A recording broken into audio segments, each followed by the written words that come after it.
So, good day mga kapoy. Ito kami sa aming beach. Ito. Ayan. Maganda low tide ba ito may? Oh, Kati. Kati tawag dyan. Tate, Kati. yan, magtaho na tayo. So, today it's Sunday. Kaya maraming tae. Ay, tao pala. Pwede ka lumapit sa dagat. Ang ganda lang. Ito pala yung hindi pumasok. So, siyempre, pag nasa dagat ka, nandito ako sa Nasugbo, hindi mawala yung taho. With beautiful place, beautiful people, Hindi people. Beautiful weight lang. beautiful wife lang. Taho tayo guys. Kasi ba't tinas mo? Asin mo din. Ako na. Tayo ay magwa-water therapy. Vitamin C. Kasi may mga arthritis na daw. May arthritis na itong isa eh.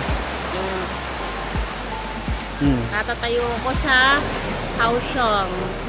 Asa ng 5 years. We don't care. Let me tell you, we don't care. Yung location namin, ganda no? Ganda ng bahay namin malapit sa dagat. So ano lang siya? 5 minutes ba may? 3 minutes. 3 minutes na lakad no? So yan o, kitang-kita yung dagat. Oh, ha? Yan. Oh, ganda. Libre na, sariwa pa.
So guys, so daan tayo dito sa pinaka-famous ditong resort.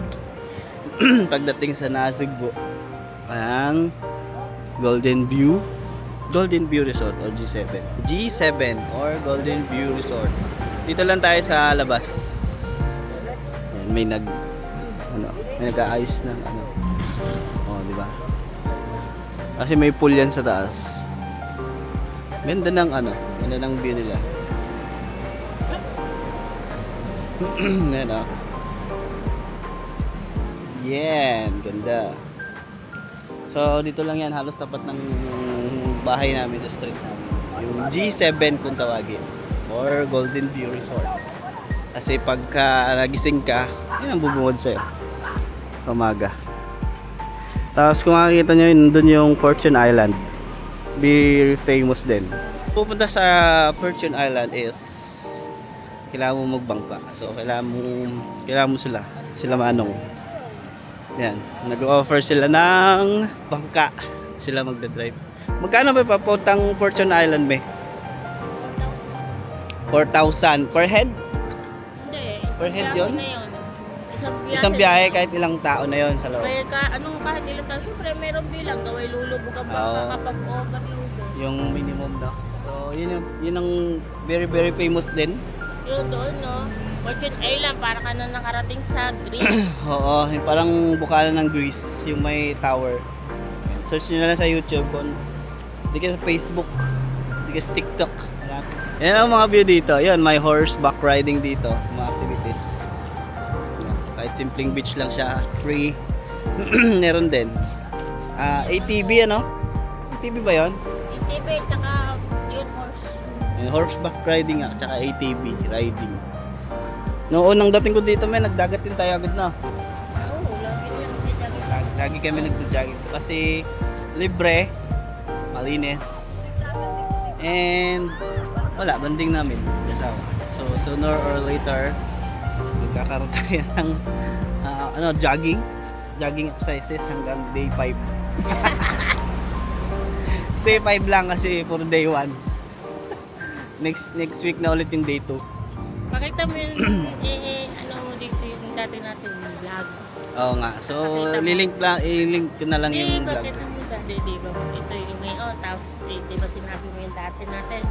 Oo. Usok yun ng nagsisilap. Hindi.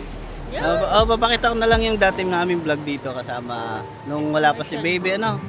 Nung honeymoon stage pa namin. Kasi isa din to sa pinaka-famous pagdating sa history, si Arthur. Pagbaba nila dito. Dito sila bumaba dito. Kaya may statue siya doon. Ay. Kaya may statue siya doon na bumaba sila dito. Dito ang entry point nila noong World War II. Oh, sigurado ka World War II. Yes. Alam mo, World War III? Hindi ko alam kung ano ba ito yun. World War III, World War II kasi World War I. Ano? Ano yun? Wala pa sila noon, patay pa sila.